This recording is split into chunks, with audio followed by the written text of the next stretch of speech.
I was taught never to have fear. I was raised, by men. Don't cry.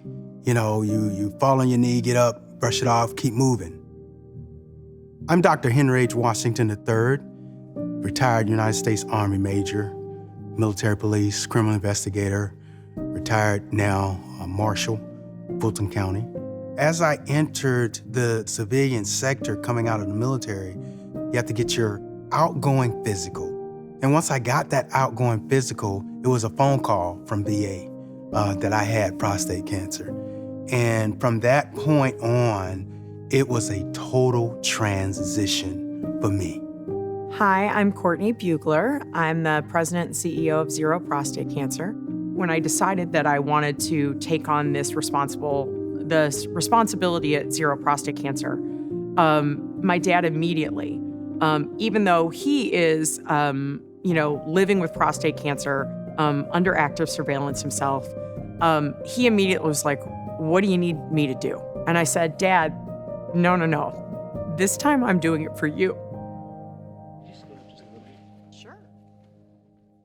Henry, tell me a little bit about when you were diagnosed with prostate cancer. What was that like? That was a moment of how did I get it? Coming from, watching my father pass away of prostate cancer and watching my grandfather pass away of prostate cancer, it was more for me a process of trying to understand why me? One of the things that I've heard from, other patients and survivors is you have so many emotions.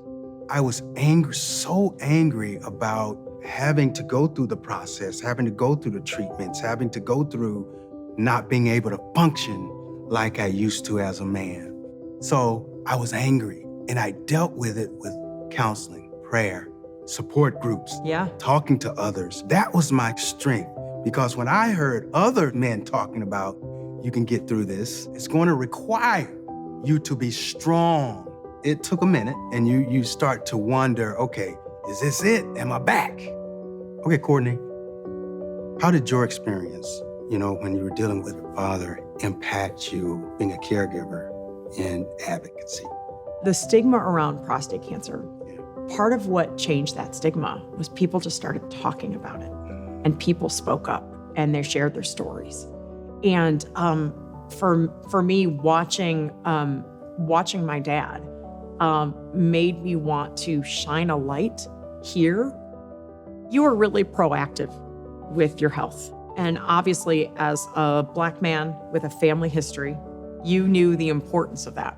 So what would you tell anybody else who is thinking about whether or not they need to talk to their doctor about being screened for prostate cancer? If you're having, any symptoms, you gotta go and get checked. Know your body. Know your body. Yeah, and it's just that simple.